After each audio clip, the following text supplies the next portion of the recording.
اللہ تبارک و تعالیٰ جل شانہ ساڑی اس آدمی قبول فرما. پیارے محبوب علیہ السلام خوش ہو راضی ہو جن ساڑی اس آدمی تے خوش ہو جن راضی ہو جن اللہ تبارک و تعالیٰ دے فضل نال. تے سمجھو کہ بہاراں ہی بہاراں نے جدوں مالک خوش ہو جن آقا خوش ہو جاوے تے پھر نوکراں دی تے موجاں ہی ہو جاندیاں نوکراں دی تے پھر موجاں ہی ہو جاندیاں نے. میں چونکہ عرض کرنا چاہ رہا تھا کہ میرے حضور شہنشاہ لسانی دا فرمان ہے فرمان حضور شاہ لسانی فرمان حضور شاہ لسانی حضور فرمان ہے ذکر کرو فکر کے ساتھ ذکر کرو اونچی بولو فکر کے ساتھ کرو.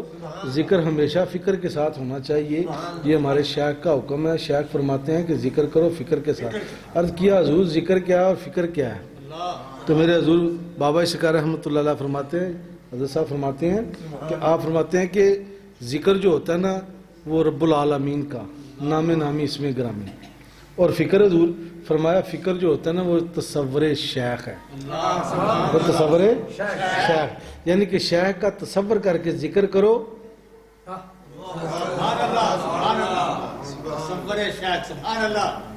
شیخ کا تصور کر کے ذکر کرو پھر قبول ہی قبول ہے. پنجابی جو مثال ہے نا انہاں کہ نال دیوی دا درشن نال ونجاں دا وپار. بزرگ سیانے لوگ کہندے ہوندے نا نال دیوی دا درشن نال ونجاں دا وپار. مایا نالے اللہ دا ذکر کریا کرو نالے اپنے یار دی زیارت کریا کرو. ذکر کرو فکر کے ساتھ. یہ فرمان حضور شہنشاہ لسانی رحمۃ اللہ علیہ آپ فرماتے ہیں ذکر کرو بھئی بیلیو فکر کے ساتھ. جب بھی ذکر کرو اپنے تصور کا شیخ کا تصور کر کے کیا کرو اور مراقبہ کیا کرو ضرور کیا کرو. اتنا کیا کرو جتنا تمہیں ٹائم ملے جتنا تجھے. یہ مراقبہ جو ہوتا ہے یہ نقش بندی کرتے ہیں. اصل میں جو مراقبہ ہے نا یہ نقش بندیوں کا سلسلہ ہے. سلسلے میں مراقبہ ہے. یعنی کہ مراقبہ کیا ہے؟ ہاتھ باندھنے نماز کے بعد فرض پڑھنے کے بعد ہاتھ جو ناف پہ باندھ لیے اس طرح باندھ کے دل کی طرف نظریں جھکا کے گردن جھکا کے آنکھیں بند کر کے اپنے شیخ کا تصور کر کے اپنے خیال میں شیخ کو لانا شیخ کی تصویر لانا یا شیخ کا عکس لانا یا ایسے کہہ لے کہ شیخ کے مزار انور کو اپنے تصور میں لانا. ٹھیک ہے اپنے شیخ کے مزار کو اپنے تصور میں لانا آنکھیں بند کر کے اللہ کا ذکر کرنا. ذکر بھی اللہ کا کرنا اور تصور جو ہے اپنے شیخ کا آنا اسے مراقبہ کہتے ہیں. اسے مراقبے کی دو شرطیں ہیں. پہلی شرط یہ کہ اللہ کا ذکر ہو. کیسے؟ سانس لے اللہ کہے سانس چھوڑے تو ہو کہے. جب سانس اوپر کو جائے تو اللہ کہے جب سانس کو چھوڑے تو ہو کہے. ہو کی ضرب دل پہ آنی چاہیے. جب تیری ہو کی ضرب دل پر آ جائے گی تیرا مردہ دل بھی زندہ ہو جائے گا. تیرا مردہ دل بھی زندہ ہو جائے گا. جن لوگوں کے دل سیاہ ہو گئے ہیں مردہ ہو گئے ہیں وہ یہ ذکر کریں ذکر خفی کریں خاموشی کے ساتھ سانس کے ساتھ زبان کے ساتھ بھی نہیں. فرمایا زبان کے ساتھ نہیں سانس کے ساتھ.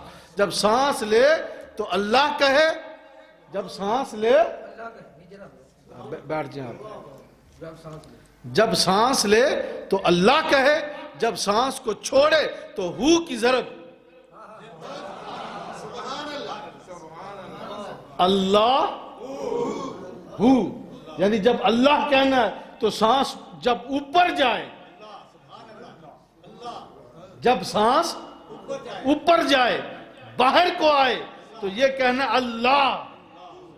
تو جب سانس نیچے کو آئے تو پھر ہو کہنا ہے. اگر یہ اتنا ورد کرنے سے اتنا وظیفہ کرنے سے اگر مردہ دل ہو وہ بھی زندہ ہو جاتا ہے. اگر دل سیاہ ہو تو وہ سیاہی مٹ جاتی ہے. یہ شیخ کا فرمان ہے جب ذکر کرو تو فکر کے ساتھ کرو. حضور بابا شکار رحمۃ اللہ علیہ کسی یہ دیکھیے آپ نے ماشاءاللہ آپ تو پاس بیٹھے ہیں آپ نے گنبد کو دیکھا. یہ وائٹ گنبد ہے سفید گنبد ہے. یہ کہیں بھی چلے جاؤ جب بھی بابا جی کو یاد کریں گے تو یہ سفید گنبد نظر آئے گا.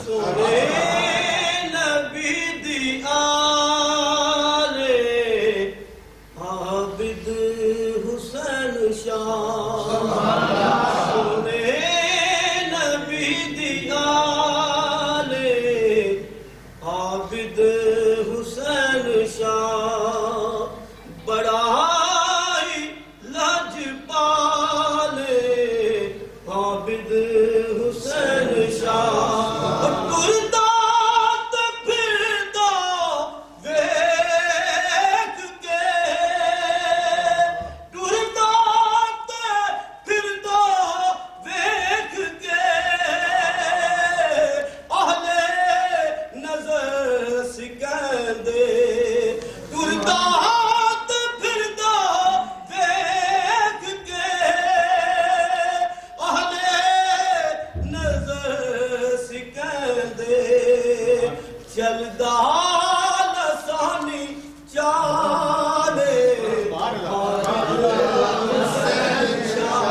جس نے میرے حضور پیچھے جماعت ارشاد لاسانی رحمۃ اللہ علیہ کے مزار پر انوار کو دیکھا، جس نے اس گنبد کو دیکھا، اس گنبد کی جو جالیاں ان کو دیکھا، جو اس گنبد پہ کلخ لگا سنہری اس کو دیکھا، کچھ خوش نصیب ایسے ہیں جنہوں نے میرے حضور کو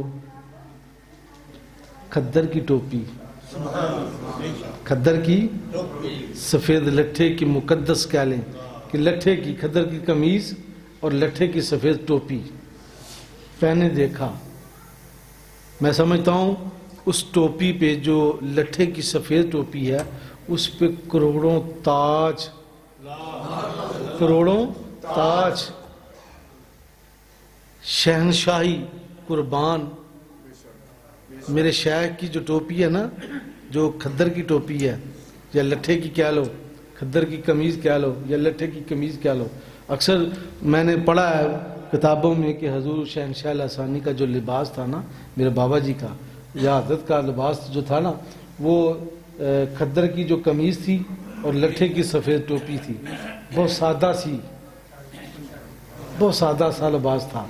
اور اس لباس میں آپ یقین کریں جو بڑے بڑے تاج والے تھے نا وہ بھی چھپ جایا کرتے تھے، جو بڑے بڑے تاج والے تھے نا وہ بھی چھپ جایا کرتے تھے۔ آپ کبھی اندازہ کریں، باہر بیٹھ کے گنبد کو دیکھیں، آپ ایک بار دیکھیں گے تو پھر ویسا ہی لگے گا، دوسری بار دیکھیں گے تو پھر بھی ویسا ہی لگے گا جیسے کہ پہلی بار دیکھا ہے۔ سفید گنبد کو جتنی بار دیکھیں گے اتنی بار آپ کو ایسے ہی لگے گا کہ ہم نے پہلی بار دیکھا ہے۔ یہ میں عرض کر رہا تھا کہ حضور فرمان حضور شہنشاہ لاسانی کہ ذکر کرو فکر کے ساتھ کتنی دیر کرنا چاہیے، جتنا اللہ نے آپ کو ٹائم دیا، ہر نماز کے بعد نقش بندی ضرور کرے۔ اور یہ یاد رکھیں حضور بغداد والے پیران پیر حضرت شیخ عبد القادر جیلانی رحمۃ اللہ علیہ، میں عرض کر رہا تھا کہ حضور شہنشاہ لاسانی کا فرمان ہے، کیا فرماتا ہے؟ ذکر کرو فکر کے ساتھ۔ کیسا ذکر کرنا چاہیے، کیسا فکر، کس فکر کے ساتھ؟ ذکر جو ہے وہ تصور شیخ ہے، ذکر جو ہے وہ اللہ ہو ہے۔ اللہ ہو، اللہ سانس لو تو اللہ، چھوڑو تو ہو، یعنی ہو کی ضرب دل پہ لگائیں، دل مردہ بھی ہو تو زندہ ہو جاتا ہے۔ اور آپ کا جو لباس تھا حضور شہنشاہ لاسانی رحمۃ اللہ علیہ کا یا حضرت کا، تو وہ سفید ٹوپی اور سفید کرتا، بالکل سادہ سا، جس میں یہ کہہ لیں کہ ساری دنیا سموئی ہے، ان کے لباس میں ساری دنیا سموئی ہے۔ بڑے بڑے جو بادشاہ تھے، بڑے بڑے تخت والے تھے، جو بڑے بڑے تاج والے تھے، وہ سب ان کے آگے جھکے ہوئے تھے۔ ٹھیک ہے، میں نے تاریخ پڑھی ہے حضور قبلہ عالم کی، بابا اشکا رحمۃ اللہ علیہ کی، کہ آپ نے روحانیت میں ایسے تھے، روحانیت میں ایسے تھے کہ کمال یعنی کہ سلسلہ نقش بندیہ، اور نقش بندیہ کے بارے میں یہ بتانے لگا تھا کہ حضرت اپنا مکتوبات شریف میں لکھا ہے کہ حضرت شہنشاہ بغداد پیران پیر حضرت شیخ عبد القادر جیلانی رحمۃ اللہ علیہ غوث اعظم، جن کا لقب ہے غوث اعظم، یہ آپ کا لقب ہے غوث اعظم، غوث اعظم۔ آپ کے پاس جو کرتا تھا یا آپ کا جو قمیض مبارک تھی، جو آپ کی جبہ مبارک تھی، وہ 500 غالباً یا 600 سال بعد حضرت مجدد الف ثانی امام ربانی کے پاس آئی۔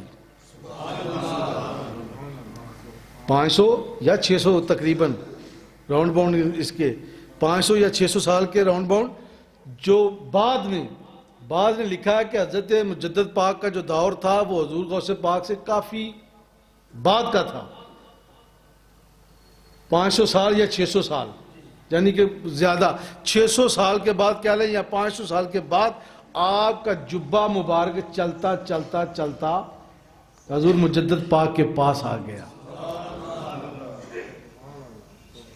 نبی پاک صلی اللہ علیہ وسلم تشریف فرما تھے صحابہ میں، تو فرمانے لگے معراج کی رات کو مجھے اللہ نے ایک جبہ عطا کیا، اللہ نے مجھے ایک جبہ عطا کیا معراج کی رات کو. وہ جبہ مجھے اللہ نے عطا کیا, فرمایا یہ اس کو دینا جو اس سوال کا جواب آپ کو دے, پھر اس کو عطا کرنا. صحابہ کرام کہنے لگے یا رسول اللہ علیہ وسلم, اللہ نے کون سا حکم فرمایا تھا کہ فلاں بات؟ فرمایا یہ جبہ اللہ نے مجھے عطا کیا, اور فرمایا یہ جس کو تم عطا کرو اے میرے محبوب, اس سے یہ سوال کرنا, اس سے پوچھنا اس جبہ, اگر میں تمہیں یہ جبہ دیتا ہوں تو لے کر کیا کرے گا؟ جو صحیح جواب دے گا تو اس کو عطا کر دینا. فقر کا جبہ. کون سا جبہ؟ فقر کا جبہ. سیدنا ابو بکر صدیق بیٹھے ہیں, میرے نبی کریم صلی اللہ علیہ وسلم فرماتے ہیں ابو بکر اگر یہ جبہ میں تمہیں دے دوں تو تم کیا کرو گے؟ کہنے کہ حضور میں صدیق ہوں, میں صدیق ہوں, صداقت کروں گا, سچ بولوں گا. میں کیا کروں گا؟ بولو, سچ بولوں گا. تو نبی کریم صلی اللہ علیہ وآلہ وسلم فرمایا صدیق اور کیا کرو گے؟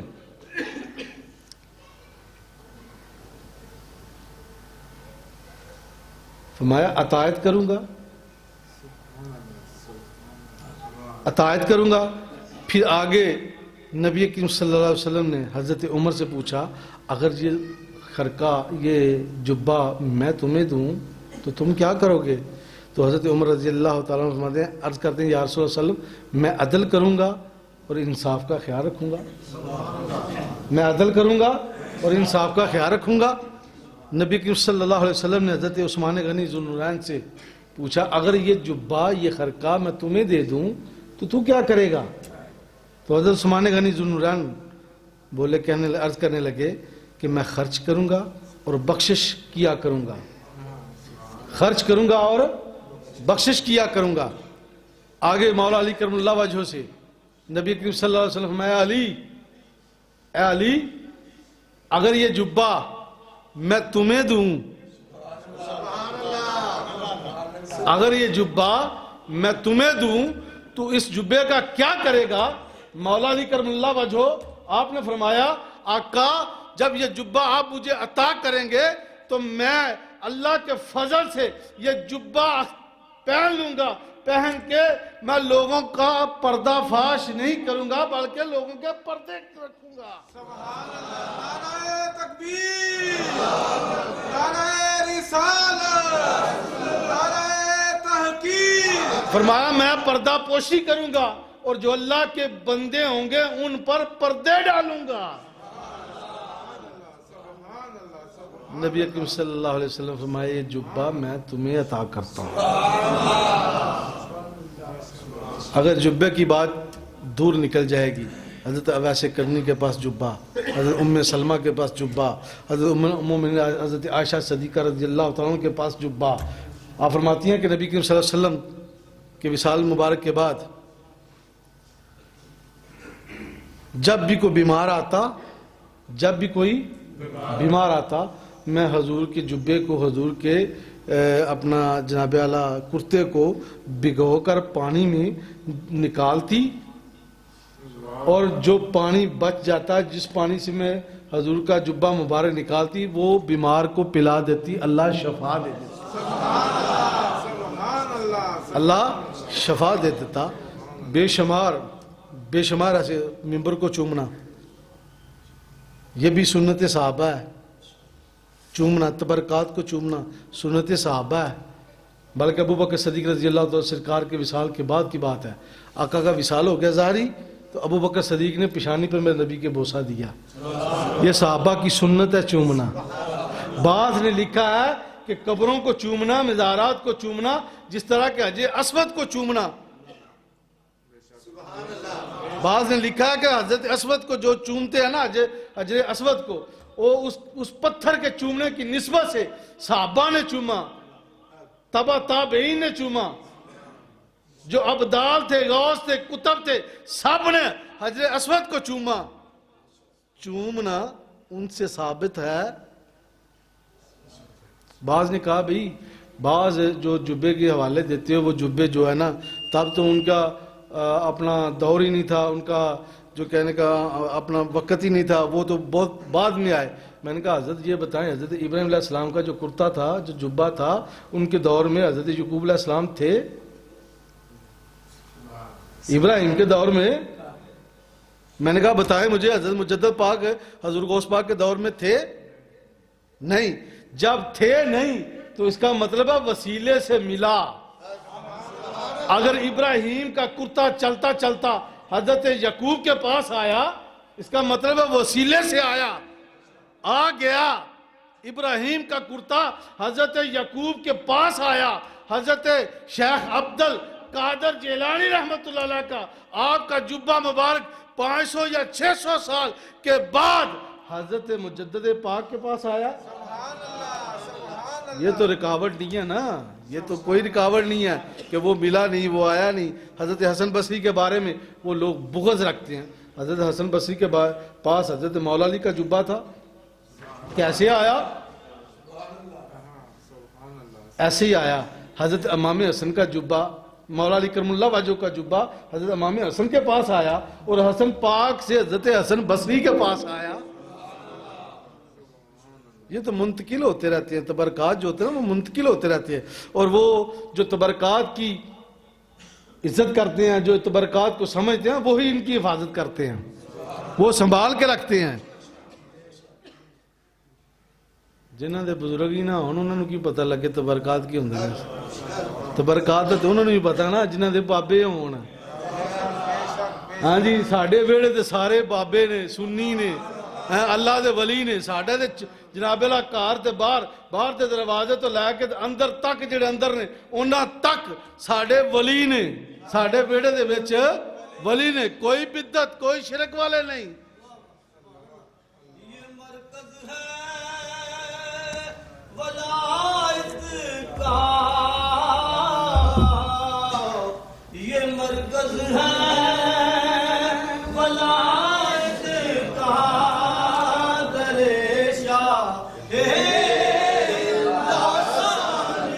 ماشاءاللہ سبحان اللہ۔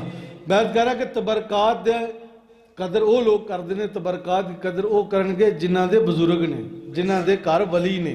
ساڑھے تسی ویڑے چ ویکھ لو داتا گنج بخش علی اجویری نے، ساڑھے ویڑے نو ویکھ لو ساڑھے ویڑے چ غوث پاک نے، ساڑھے ویڑے نو ویکھ لو خواجہ محی الدین چشتی اجمیری نے، ساڑھے ویڑے نو ویکھ لو تو حضرت خواجہ باقی باللہ نے، ساڑھے ویڑے چ ویکھ لو تو پیر سید جماعت علی شاہ الاسانی نے، اور ساڑھے ویڑے چ ویکھ لو سارے اولیاء اللہ نے، ساڑھے ویڑے دے وچ سارے اولیاء اللہ نے۔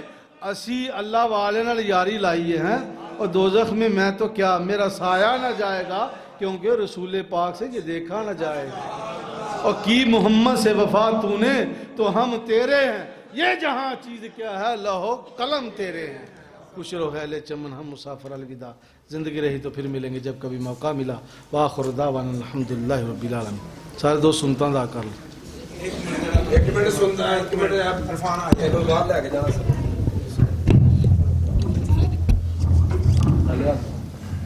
دھیان